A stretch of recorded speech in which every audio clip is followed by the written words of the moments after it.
What you are about to hear is not a podcast. This is a global conversation recorded live in real time with real people. Journalists, business leaders, academics, politicians. I think the terms are deep state. Oh dear. investors, Experts, diplomats. citizens. Coming together from around the world to share their views and ask our guests the questions. If you would like to join this conversation or hear our incredible library of past conversations, please visit our website, pm101.club, and join the fastest growing conscious community on the free internet. Thanks for being here. Enjoy the Enjoy the show. Hey everyone, welcome back to Politics and Media 101. I'm Jeff Browning, and if you listen to our first few episodes, then you know that over the last few months, my friend Justin Higgins and I and our friends have convened hundreds of conversations, sometimes more than once per day, with up to 30,000 live listeners and participants, where we and our audience hear live and direct from people in the news, in their own voices, in their own words, in long form, and where anyone who wants to can join to ask them a question, share their thoughts, or just listen. We're just now starting to release recorded portions of our live conversations for the first time, and we're grateful to you for joining us. Today, we're very excited to release part of a live hangout, interview, and audience Q&A we had with George Will.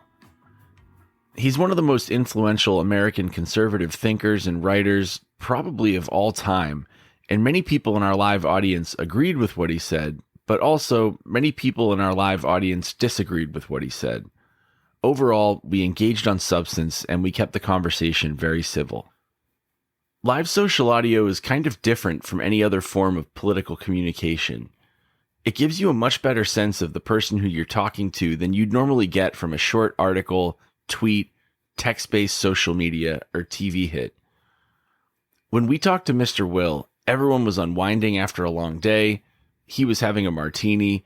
We could hear his grandfather clock in the background, and he shared his thoughts on a lot of topics. Even if we didn't change each other's minds, it was pretty powerful to spend an hour with him in this way, so personally.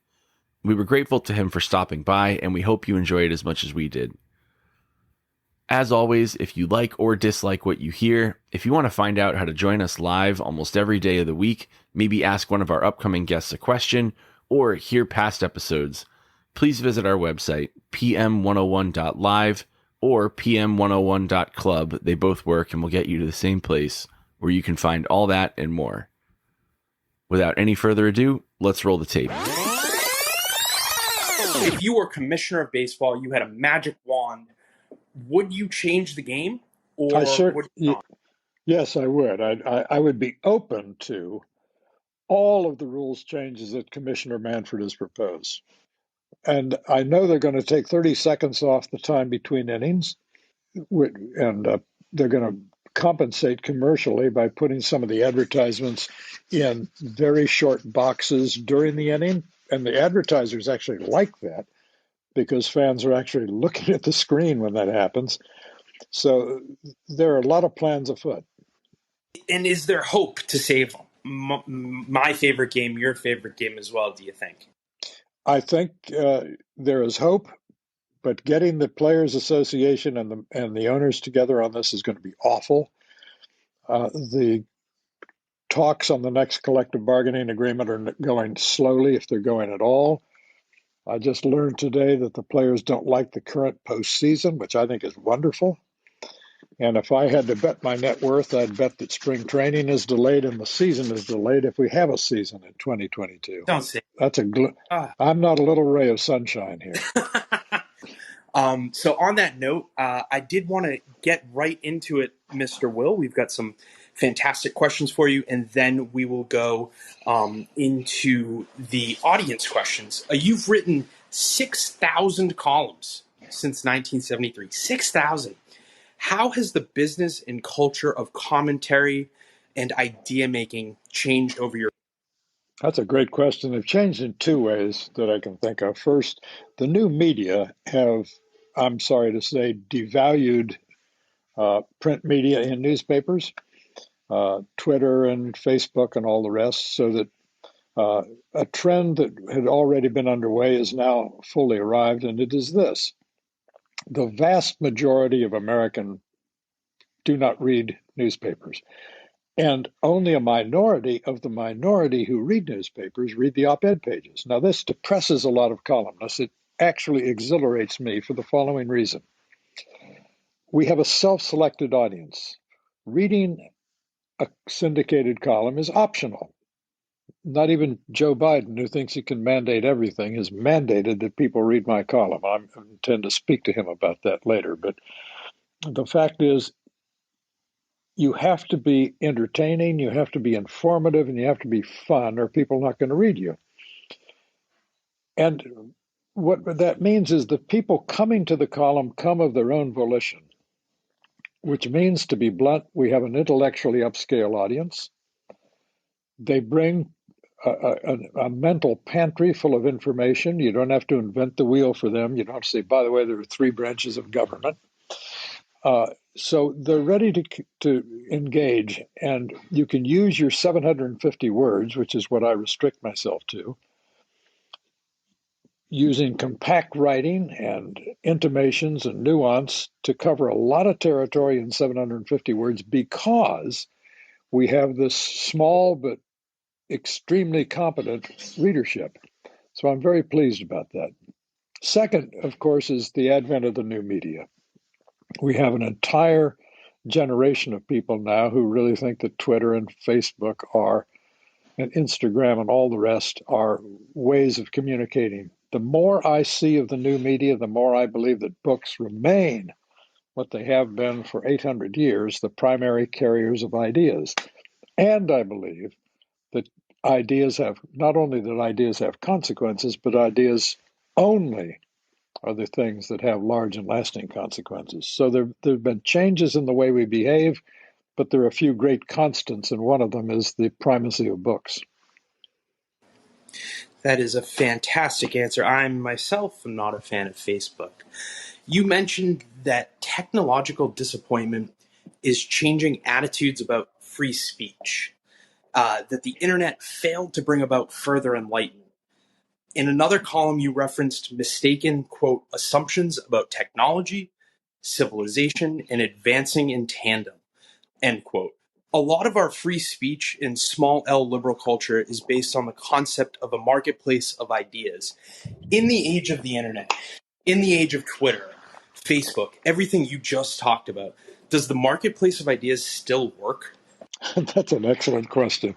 It's I don't know where all of our audience is tonight, but it's 5 after 8 in the East, and I've had a martini, so I'm going to unload here and tell you what I actually think.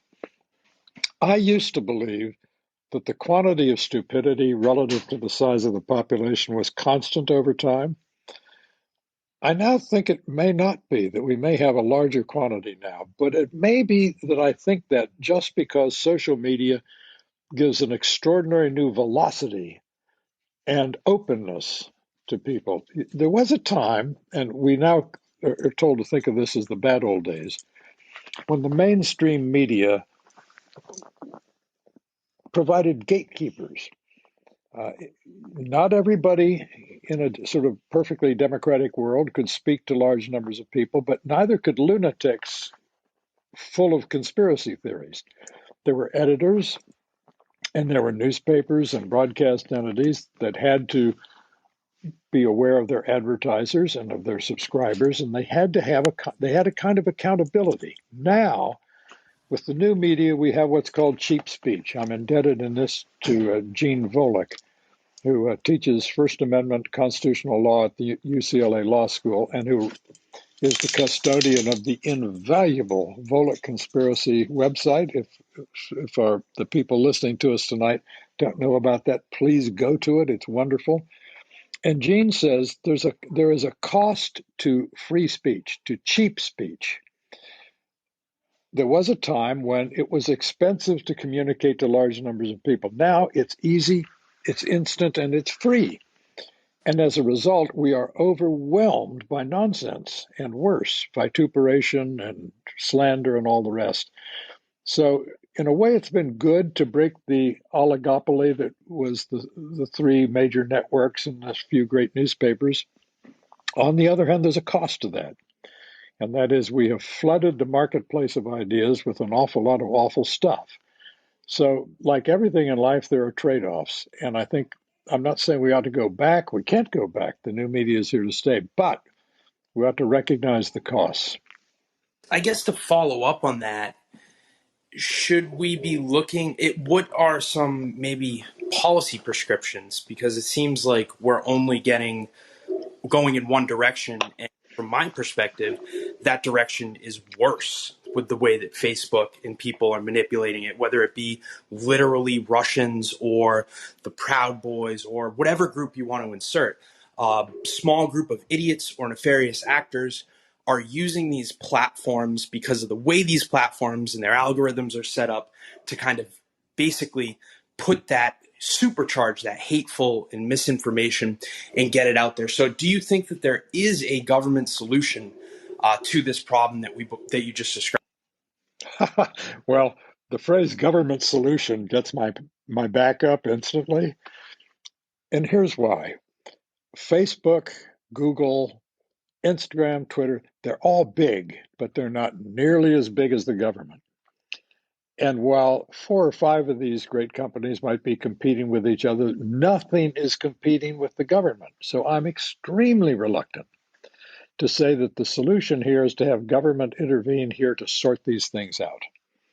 You know, we've gone through in the last, say, 80 years, a whole lot of experience with things that were supposed to be monopolies that turned out to be vulnerable and turned out to be perishable. Can I go through just a few of them? In the mid-1930s, A&P grocery stores were considered a fearful monopoly. By 1935, there were 15,000 A&P stores in this country. There was one A&P store for every 9,000 Americans. Big monopoly. When's the last time you saw an A&P grocery store? I've never It's been a seen one. long time. Do you realize that in the 1970s, the Justice Department was worried about IBM's monopoly on, and I'm being serious, office typewriters? When's the last time you saw a typewriter? I'll give you one more example. In November 2007, the cover of Forbes magazine said, "The cell phone king, 1 billion subscribers. Can anyone challenge the cell phone king?" You know who they were talking about? Not Apple, Nokia. But 5 months earlier, Apple had produced something we now call the smartphone, and Nokia was about to be banished. So before we haul the government in to start supervising discourse, which I think is a recipe for trouble, let's let the market work and see how durable these are. Because right now, Amazon and Instagram, Twitter, lots of things are competing with one another. Let's see what happens. Fantastic. Folks, we are talking with George Will, renowned conservative columnist and author recent of the new book, American Happiness and Discontents. I've tweeted that out from my profile. Go click on the link, give it a buy. Not that expensive. It's a collection of a lot of his columns. And like I said earlier, he is arguably the most renowned columnist, at least in modern U.S. political history. So he is right up there. It is an important book to go out, check out. And we are discussing not only the book, some of the columns in it, but also just picking his brain, because why wouldn't we do that? We only have so many opportunities to do something like this. So, Mr. Will, I was a policy advisor on Capitol Hill for a member of the far right in 2014 through 2016. And as I look at the Republican Party right now, I don't really understand a policy platform. That's obviously highlighted by the fact that they didn't run on one in 2020. You've went as far to say that the GOP is less a party and more a personality cult. I have since left the party because I really, truly didn't understand. I thought maybe they were for free trade, but then Trump came in. So now I'm a proud Democrat. We agree that the agenda is missing. What, from your perspective, from your values, what should a robust conservative policy platform that's actually for things, not just against the deficit, not just for some vague, nebulous cutting regulations. Look. Let me give you several examples. First, you mentioned free trade. If you're not for free trade, you're really not for freedom. And if you're not for freedom, find another position. Quit calling yourself a conservative, because conservatism is about freedom. People constantly ask conservatives, and it's the fair question, what do you want to conserve? And the answer is the American founding, and that is three propositions. A, there is a human nature. We're not just creatures that take the coloration of whatever society we're immersed in.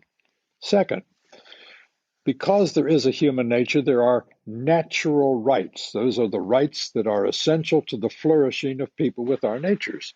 Third, therefore, the government, which exists to secure, the most important word in the nation, governments are instituted to secure our natural rights.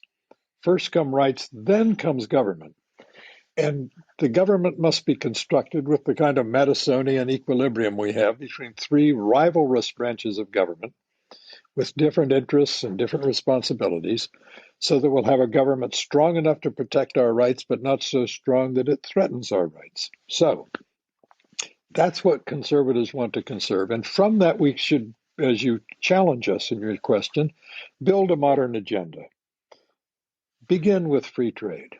Begin with the fact that deficit spending, I know we can't harp on deficits, but bear with me.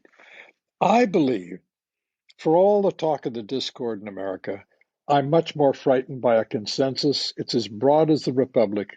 It's as deep as the Grand Canyon. It extends from Elizabeth Warren on the left to Ted Cruz on the right, and it is essentially this. We should have a large, generous welfare state full of entitlements and not pay for it. Everyone's agreed on that. We should give the American people $1 worth of government, charge them 75 cents for it, and borrow about a quarter of it from the future unborn, unconsenting Americans. We're borrowing from the future in order to fund our current consumption of government goods and services. And you know why? Because the political class, Republicans and Democrats alike, the political class is more united by class interest than it is divided by ideology. And the class interest is to have a permanent, large impulse for large deficits so they can go on doing this. When the reckoning comes, when the bill comes due, they'll be gone. Tell you a story. When Donald Trump came to Washington shortly after winning the Indiana primary in 2016, Paul Ryan went to see him, and Paul had studied the entitlement system and the unsustainable nature of it. And he explained all this to soon to be the Republican nominee, Donald Trump. And Trump said, yeah, I get that, but I won't be here when the trouble starts. And that is the problem generally, that the current political class says the bill will come due when I will be gone. And this is the American future, and it's not bright until we go back to, and this gets back to the challenge in your question, what do we tell the American people? If conservatives have any function at all, it is to talk sense. It is to tell people that reality matters. And here's the problem, and then I'll stop talking in response to your very good question. The first rule of economics is scarcity is real. You can't have everything. Scarcity is real. The first rule of politics is ignore the first rule of economics. Pretend that scarcity isn't real. Well, the conservatism exists to be the reality principle and tell people facts are facts. Sorry to go on so long, but your question provokes me because it's a good question. I'm going to ask a follow-up. So you outlined budget. Let's just both agree that both political parties won't actually substantively tackle the budget until it really matters. Many would argue maybe till it's too late. You hit on international trade or free trade as one of the principles. On immigration, I know that Republicans were for it in the late 80s with Reagan and bringing people over from the Eastern Bloc. Where do you see a conservative party on immigration? Where do you see them on the environment? Richard Nixon created the EPA and passed a lot of environmental laws. And maybe what do you see about defense? Should we still be nation building abroad like we tried in Afghanistan and Iraq? Or maybe do we kind of edit that approach? Let me start with immigration, and then you remind me of the other two. With immigration, Ronald Reagan, in his farewell address to the country, said, "I believe we ought to have a wall, but the wall ought to have a large open gate for the kind of people who want to be Americans for the right reason." You know, we need the immigrants as much as the immigrants need America. Our birth rate is down. The ratio of workers to sustain the entitlement system to retirees is getting ominous. We need immigrants to replenish our aging workforce. Do you know that the most rapidly growing portion of the American population, in percentage terms, is Americans over 85 years old? That's older than I am, and that's pretty old.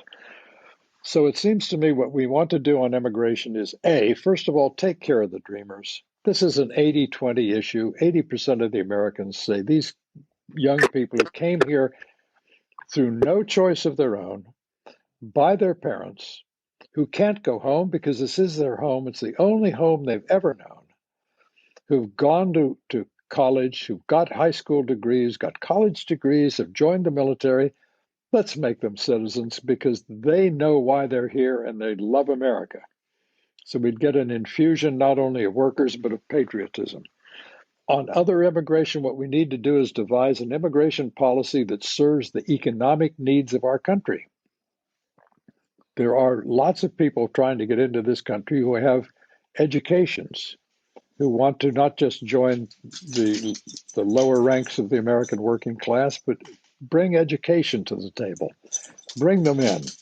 So if we start shutting off immigration, we're severing ourselves from a great American tradition. But worse than that, we're denying what we need most, worst of all, which is an infusion of eager, working Americans. What was the second part? The last part of this is environment, because Richard Nixon, I believe, was responsible for the EPA, Yes, and he was. it seems like that most Republicans, at least my former boss, ran against climate change, ran against they juxtaposed fossil fuels with green energy. We know that that's fooled. Look, no one doubts that 8 billion people in a carbon-based economies can have an effect on the climate and are having one. The question is not, is the climate changing? Of course it's changing. It always has been changing in the 4.5 billion years of the planet. It never is not changing. The question is what to do about it. Now, obviously, some mitigation efforts have to be made to reduce our carbon production. But beyond that, we have to decide through serious cost-benefit analysis whether accommodating climate change and making certain coastal changes and other matters are more important than it is to try and turn down the thermostat of the entire climate. Here's the problem.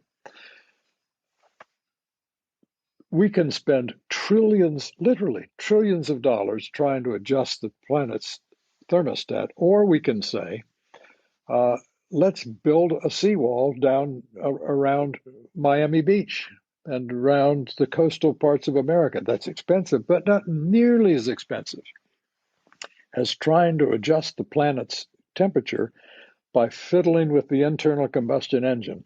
By the way, when someone tells you that climate change is an existential problem, that is, life on the planet might disappear, tell them, A, they're a little too excited, and B, what do you think about nuclear power? Because when someone says, A, I think climate change is an existential problem, but I don't want nuclear power, which is, of course, entirely carbon-free, they're just not serious. Mr. Will, I'd love some type of perspective here on a longitudinal scale, both political factions, the progressives and conservatives, or liberals and conservatives, seem to think that they've been losing the big ideological battles of our time. Who do you think has really won more since the age of Ronald Reagan? I think progressives can say that they have been winning the culture wars. And I believe, and I suspect that you too believe, that politics is downstream from culture. First comes the cultural, and then politics takes the shape given by the culture. Can I give you two examples from my book? I have two sections in the book that are related. One is on parenting, and the other is on what's the madness in academia these days, and they're related. And let me take just a minute to tell you how. Sometime in about 20 years ago, the noun parent became a verb, to parent. And that reflected a change in attitudes, which was this: parental determinism. Parents have the power to make their children into awesome creatures, that nature is very unimportant and nurture is everything. And parental perfectionism can produce awesome children everywhere, so that we'll all live in Lake Wobegon, where all the children are above average. The problem with this is that parents become what are now called, rightly so, helicopter parents. They hover over their children. The children become bubble wrap children, wrapped up so that they'll escape all challenges and all risk. We produce risk-averse children. They're never allowed to go out of the back, wander around the neighborhood and fail without adult supervision. The problem is that learning how to cope with failure is what's called growing up. We can't produce children like this who are not exposed to failure and self-determination. When I was about 12 years old in Champaign, Illinois, in the summer, I'd go out the back door and my mother would say, "Come back for lunch if you want lunch. If not, come back for dinner." And we'd wander the neighborhood and we'd organize ourselves. And it was not structured play. We were not driven in a station wagon from one organized group to another. We organized ourselves and we learned how to cope. Now, these children raised by these overprotective parents go to college. And what do? They get to college and they say, "We want safe spaces. We don't want free speech. We want freedom from speech that threatens us or annoys us or makes us sad.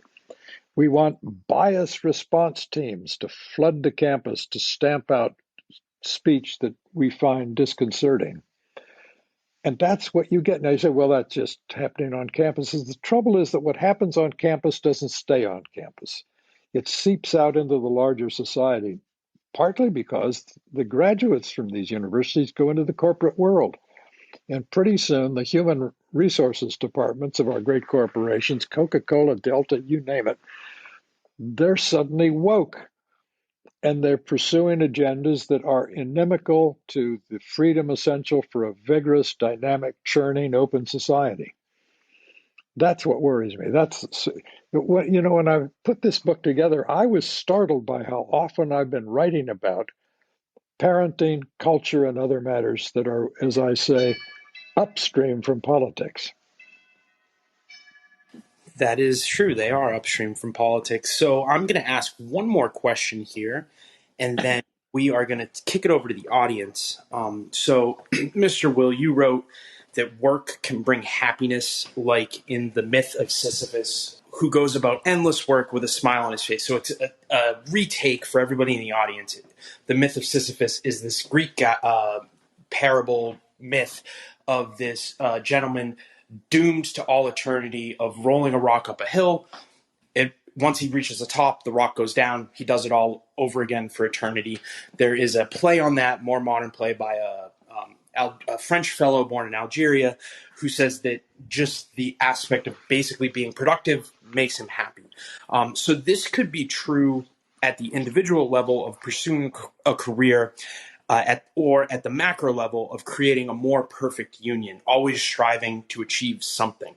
But you mentioned how fortunate you are to have a job that makes you so happy you'd be willing to do it for free, and you acknowledge how high stakes we are in a position right now that's very high stakes for our country.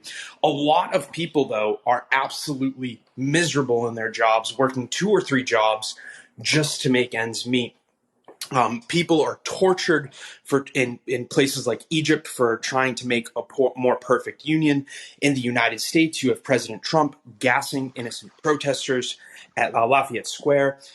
So can the pursuit of happiness only bring happiness to the most fortunate? And is it a privileged outlook to believe that the pursuit of happiness can bring happiness to everyone?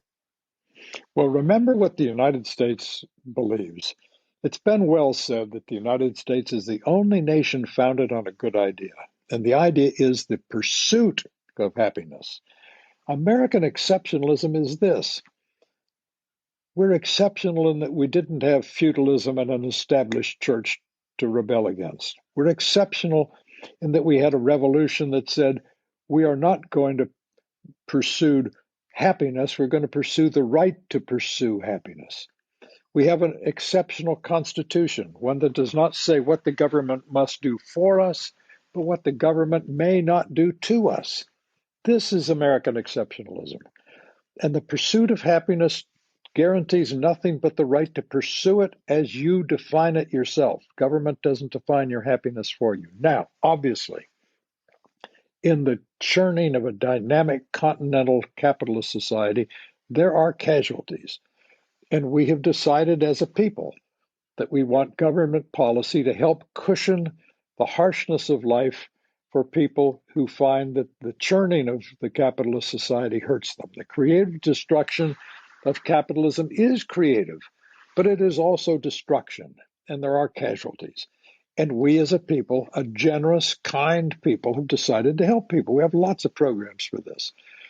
So what we want to do is achieve a policy that, A, takes care of the casualties of the churning without suppressing the dynamism that makes America constantly moving forward and has millions of people around the world turning their eyes to the United States and say, we want to be there or we want to be like that.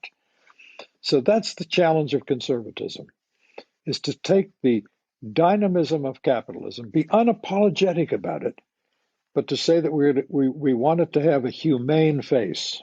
That's the challenge of conservatism today. Thank you for that. Folks, we are done the interview portion. We are speaking with George Will, recent author of American Happiness and Discontents, very aptly named after that last question. We are now going to go to the audience questions, and this is a new form of media, so we have 3 rules. 1, wait for your name to be called on. 2, be respectful. 3, be short, because we're going to try and get to as many people as possible in these next 30 minutes. So to start us off, I'm going to call on Stephanie, and then we're going to go to Anit. Justin, thank you so much for once again a spectacular room. Mr. Will, it is an honor to have you here today. It is incredible to hear from you. I'm very excited to see you. I have a question for you. You wrote a fantastic opinion piece in the Washington Post dated June 1st, where your title was Trump must be removed and so must his congressional enablers. I will admit I came into this room a little bit late, but as a former Republican political consultant that has elected Republicans on many levels of office, including presidential races, my question for you is, when I did join the forces of the Lincoln Project in the name of democracy and protecting its Constitution, where do you see us as the party in the midterm elections coming up, and then certainly the presidential? I'm going to keep that question short, and I know that's a very long answer, but perhaps we can keep it just in bullet points from your perspective. I appreciate it. The Republican Party today is less a political party than a cult of personality. It's a political party with a problem without precedent in American history. In this sense, I think a large number of Republican office holders are terrified of their voters, which means they don't much like their voters, which means they don't respect their voters, which means the voters sooner or later figure that out. We have a large number of Republican office holders who live in terror of the next sulfuric tweet. I guess he's not tweeting these days, but the next sulfuric belch from Mar-a-Lago. The Democratic Party, as much as the Republican Party, needs a Republican Party. A Democratic Party unchallenged, unrestrained by a loyal opposition that is a real political party with its own agenda instead of its own cult of personality. The Democratic Party is itself unhinged. So the Republican Party has to decide, is it a political party as normally understood with an agenda? We began tonight, and it was referenced rather quickly, and I want to go back to it. The Republican Party in 2020 sort of decided we don't stand for anything but Mr. Trump. Remember, they didn't have a platform in 2020. The platform was, we'll keep on doing what Mr. Trump wants us to do, which is just not satisfactory for adults who take politics seriously. So the first thing that has to happen is Republicans have to emancipate themselves from the thraldom they're in to the king across the water, as it were, to the man who's in exile. Now, I happen to think that the great American capacity for common sense and for boredom is going to say, you know what? Donald Trump's an entertainer. We've seen his act a lot. He has one pedal on the organ. He's worked it now for 30 years with one change. He used to say that Japan was going to dominate the United States. Now he says China is. He was wrong both times. So the Republican Party has to take a deep breath and say, we're going to move on.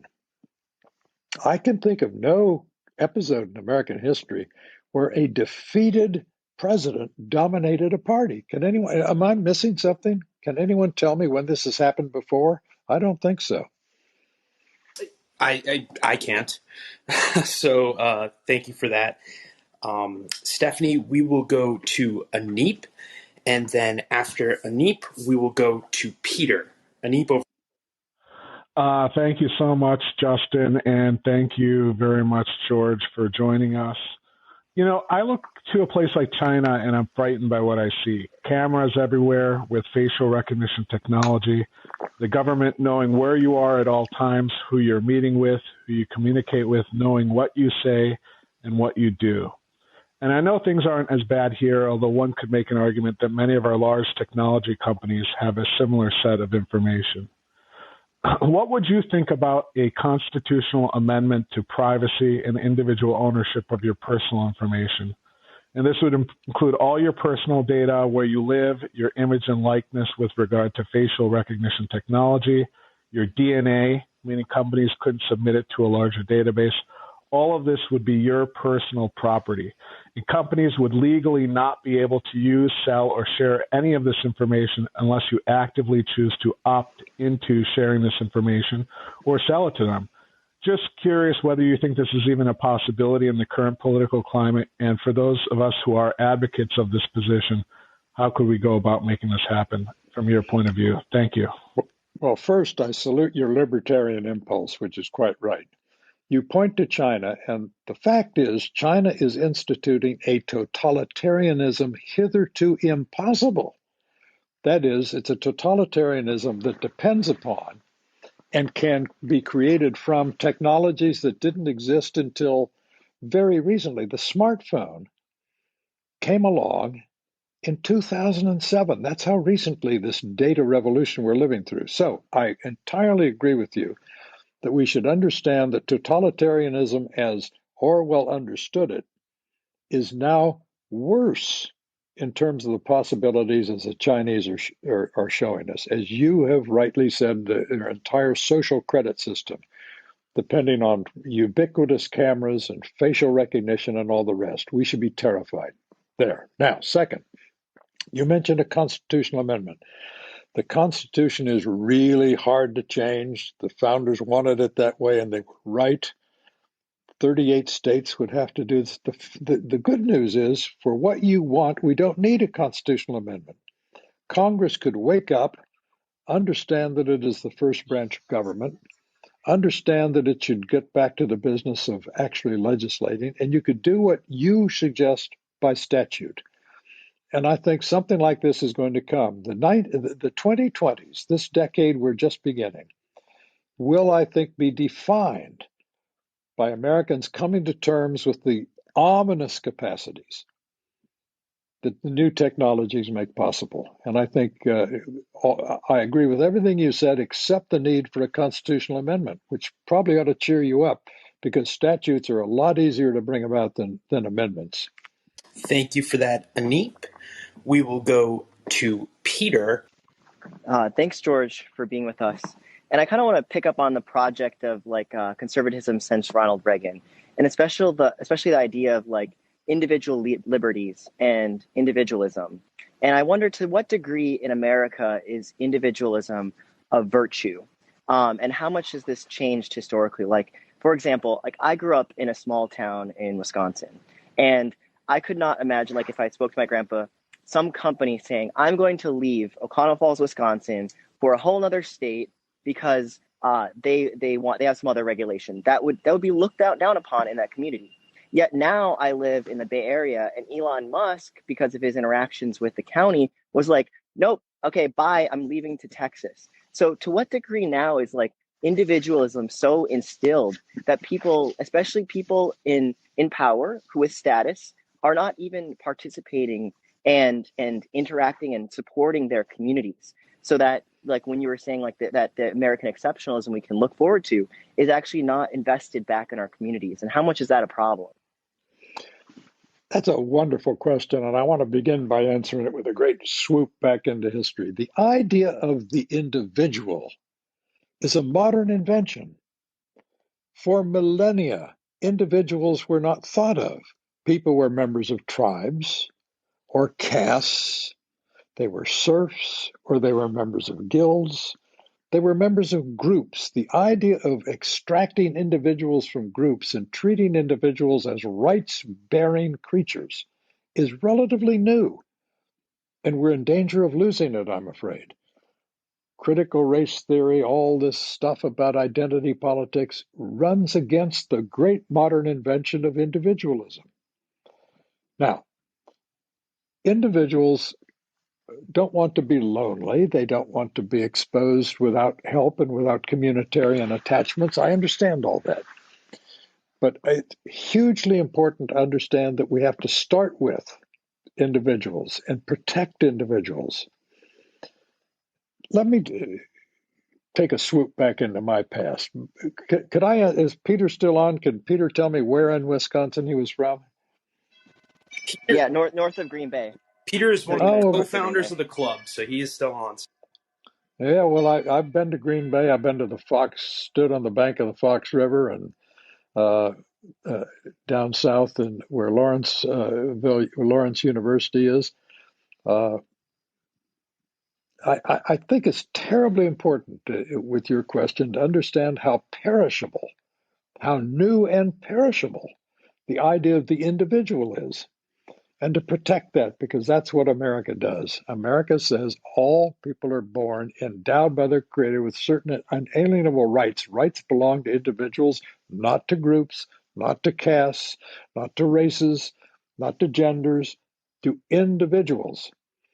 And if conservatism, as I understand it, can plant its flag right there, that we are not going to allow the individual to be subsumed in, dissolved in, lost in larger groups and tribalism that threatens to overwhelm the idea of the individual, we will be on the way to salvation.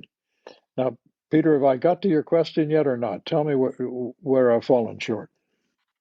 Maybe not quite, which is just that if we say the individual is the pinnacle and you've succeeded as an individual, so we have the Elon Musks, all of these, let's say, very elite, the success is in the individual. What do they owe their success to their community? At the end of the day, do they not, do they just get to keep the fruits of their labor? Should they not, to what degree should they be connected to their community? I think everyone is connected. No, rigorous individualists, and I count myself among them, We're not against taxation by which we support the community. We're not against the intermediary institutions that mediate between the individual and the central government, the civic groups, the civic associations, the service groups. No one's against these things. All we want is for them to be voluntary associations of the spontaneous order of a free society of individuals contracting and joining with one another. So individualism does not mean the disparagement of community attachments. It does not mean the eclipse of groups and associations that enrich life. That's one of the challenges of conservatism, is to reclaim the fact that individualism is compatible with the communitarian values that we all have. Thank you for that question, Peter. So on that note, I wanted to go to Tom Slocum next. And then after Tom, hold on one sec, Tom, we will go to John Gunnison. Tom. Thanks, Justin. Congratulations on your new book, George. That's quite the accomplishment. I just had a couple of quick questions. You've been on Team Never Trump since day one, founding member, I believe. I also think that he's probably going to be the nominee again. That being said, do you prefer someone over Trump? Could you support the idea of a Governor DeSantis or Governor Abbott running in the presidential primary? And then quickly, if you have a moment, today, the Navy football coach was kind of forced to resign over the federal vaccine mandate. Do you agree with the federal mandate? Do you have an opinion on that? Thank you, sir. Let me go backwards, and you'll probably have to remind me of the first part about vaccines. The vaccine is safe, effective, and free. Everyone ought to get the vaccine. That's not what we're arguing about. The sensible argument is whether the federal government has police powers that we have really consigned to the states to mandate this. I think they don't. I don't think the pandemic should be an excuse for overthrowing our basic constitutional structure. So, A, I'm against the presidential mandate for private sector employees, which are not his business. And B, I wish every state would mandate this, as they have the power to do. We should not be arguing about this at this point. Refresh me the first part of your question, please. Who would you prefer in the GOP presidential primary? Any options, maybe a Governor Abbott or Governor DeSantis, or somebody particularly you have in mind that you'd like to mention? Well, I don't want to take a particular governor, but I do think you're pointing to something very important. For many, many generations, Americans generally looked for their presidents from governors, and rightly so. Governors have run something larger and more complicated than a Senate staff. Furthermore, the Senate has increasingly become a performative institution. It does less legislating than provide itself as a stage for presidential aspirants to preen and make their performances.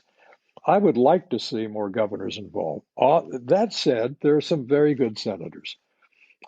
Tom Cotton, Ben Sasse, and others.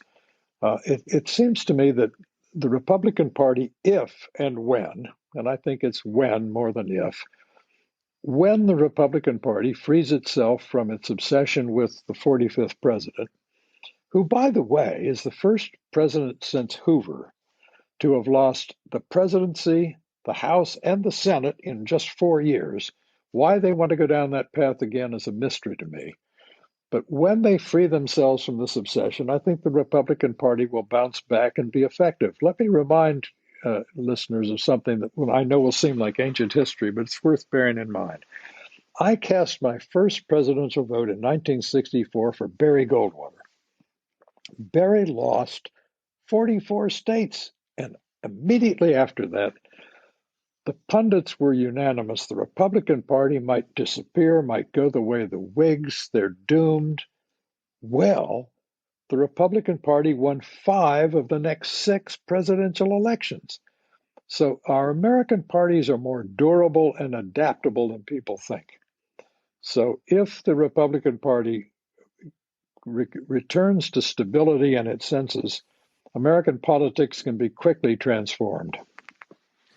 That is an optimistic tone. Thank you for that question, Mr. Tom. We will go to John Gunnison, and then we will go to Megan. John, over. Thanks very much, George and Justin. I suppose to your last point, George, that's why maybe the Republicans should feel more optimistic that they can win without changing voting laws. But I wanted to maybe ask you a humorous question before I got to my serious question. And the humorous question is that, George, you're known for maintaining a commitment to a certain sartorial standard. And I just want to know if that was something that was challenged during the pandemic.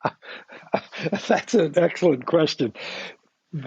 I've written these 6,000 or so columns, and of all the columns in the book we're talking about tonight, there's one column that perhaps occasioned more stir and anger and pushback than any I've written of the other 6,000, and that's my denunciation of the plague of denim in American life.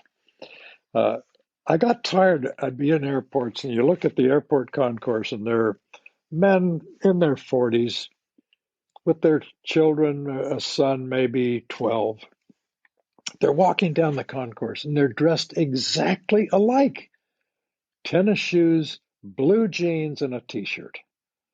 And I keep thinking, there was a time in America when we put away childish things. We were children for a while, and then we changed the way we dressed as we stopped being infants. Now we have infantilized adults who dress exactly like their children. And if mother's there, by the way, she too is wearing blue jeans. I don't want to ban denim, but I do wish a lot of it would go away. I do wish people would say there comes a time when you stop being a child and you accept the responsibilities of adulthood, and your acceptance of this is that you begin to dress in different ways. This may sound like a small fetish on my part, but I don't think it is small. I think that, again, this is culture up, politics downstream from culture. There's something happens in the culture when adults stop thinking of themselves as adults and start thinking of themselves as simply large children. I think that probably half the room loves that. Half the room probably not so much. So that's why I love it. So on that note, let's go to Megan. And then our last question of the night, we'll go to Royfield. Thanks, Justin. And thank you, Mr. Will, for joining us tonight. And of course, I would be remiss if I didn't give a hearty Roll Tide after your example. All right. I'm a proud alumna of the university. My question is about looking to fiscal issues. It seems that following the last 4 years or thereabout, there does not seem to be a consistent and strong voice in American politics bringing attention to the issue of federal spending, deficits, and debt. I'd be interested to hear your thoughts about where that niche may be carved out, who might be an adequate messenger for that, and whether you think that is an issue that can ever really gain traction or serious attention and action in American politics going forward. It's very difficult to make this an issue with people because, A, we've been spending recklessly for so long and nothing bad has happened yet. I express and emphasize yet.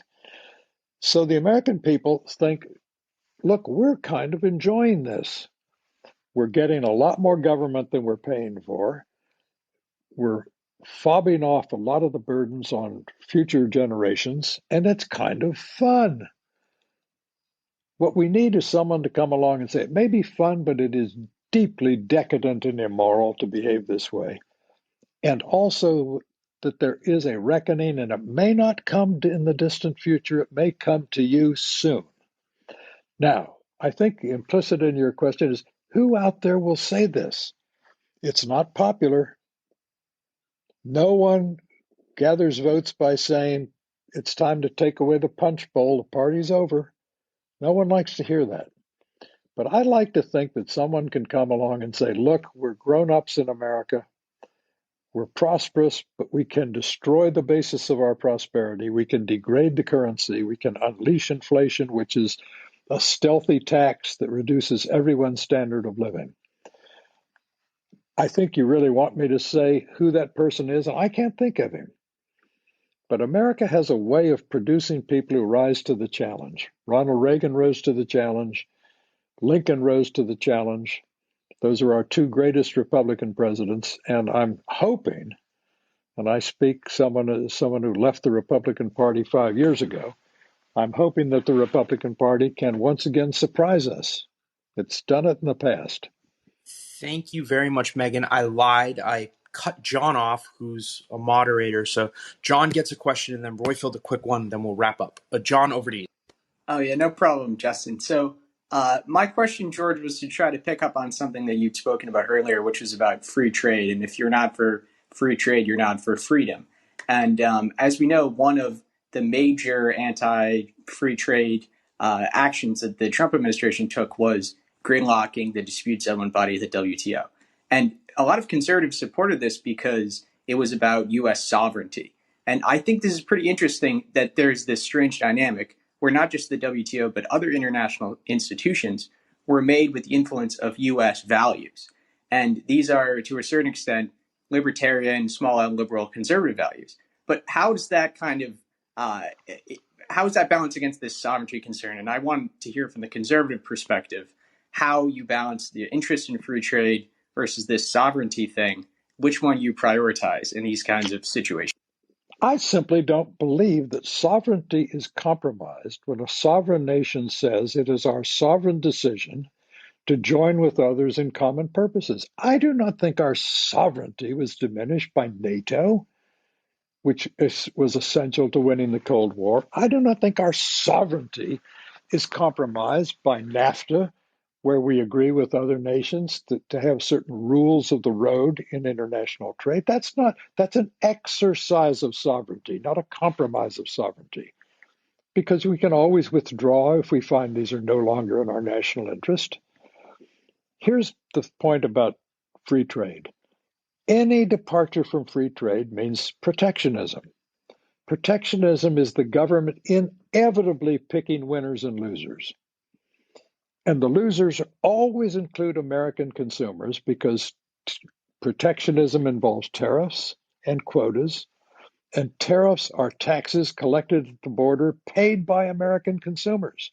Worst of all, protectionism means rent seeking by private individuals, turning the government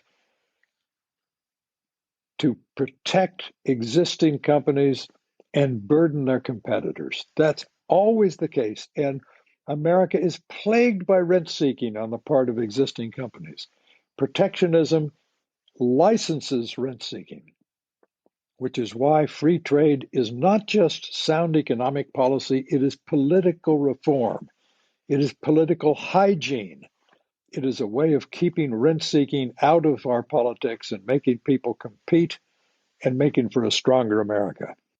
The last question will go to Royfield, and then after we do this, we'll give Mr. Will the last word. Royfield, over. Thank you, Justin, and thank you, Mr. Will, for illuminating us for the last hour. It's been great listening to your thoughts, and you're somebody who I've read your writings from the other side of the pond for the last 20 plus years since I was aware of you. You talked about the pursuit of happiness, and me being a Brit, that line has always struck me as being odd, quaint, but definitely potentially inspirational, but also exceptional. So to your point, talking about American exceptionalism. But is the constant pursuit of happiness and a more perfect union helping to make Americans angry? There's a poll came out this year which said 69% of Americans are angry because the political system seems only to be working for insiders. And it's hard not to view Americans being more happy to fight each other in school board meetings or in town hall meetings. So my question to you is, will American anger and insecurity only increase with America's coming world geopolitical retreat post-Kabul? I spent 2 very happy years on your side of the pond at Oxford. And I think there's a common Anglophone commitment to liberty that ought to be rediscovered. I do not believe that the anger that many Americans feel is unjustified. Much of what they feel is that the government has stopped being a common source of unity and aspiration and has become indeed the plaything of rent seekers. And this is why I am so strongly opposed to the promiscuous increase of government intervention in the allocation of wealth and opportunity in our society. The more government allocates wealth and opportunity, the higher become the stakes of politics, the stakes of control of the government, and the more bitter becomes civic life. So if you want to lower the temperature and increase a sense of shared destiny on the part of the American people, withdraw the government as much as possible from the favoritism of groups that inevitably follows from the government saying we're going to increase our role in allocating wealth and opportunity. Obviously, the government has a role to play in helping those who are casualties of economic dynamism, but never stop the economic dynamism, because that's what makes America a magnet for talent from around the world, which it desperately needs. And in the competition we're condemned to have now for the foreseeable future with the rising China, a great American advantage is that we are open to immigration in a way that China is not and will not be. So that brings me back to one of the questions tonight that I most enjoyed, which was about immigration. But beyond that, in general, we had this talk earlier this evening about individualism. The United States must understand and must insist upon the fact that we are an arena, the United States, an arena for individual striving, not group rights, not group entitlements, not tribal warfare, but individual striving that can be rewarded and can be protected by a government that exists to frame the competition, the spontaneous order of collaborating individuals. I think that's my summation of the evening. I hope that was responsive to your question. If not, repose it and I'll answer it further. It was absolutely fantastic, Mr. Will. So I've got to thank you from the bottom of our hearts. It's been a big honor of mine, and I know my team here, to discuss this with you. Again, folks, author of American Happiness and Discontents. Go buy the book. So what did you think, Mr. Will? What did you think of the questions, the audience, the experience? Well, listening to you and participating in this, I was reminded of the wonderful phrase that Burke used to describe a healthy society. A healthy society is one composed of little platoons.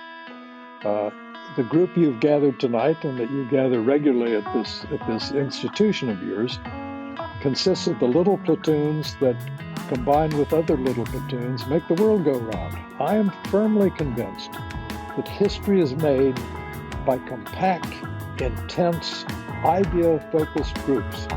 And the group we've had tonight is an example of that, and I'm privileged, really privileged and thankful to have been a part of it. That's all we have for you today. Again, if you like or dislike what you hear, if you want to find out how to join us live almost every day of the week to speak with us and ask one of our upcoming guests a question, or if you want to find past episodes, we have almost 100 on the way. Please visit our website, pm101.club or pm101.live. They both work and will get you to the same place where you can find all that and more. This has been Politics and Media 101. I'm Jeff Browning on behalf of our co-founder Justin Higgins and I and our team. Thank you very much for being here. We hope to see you and hear from you soon.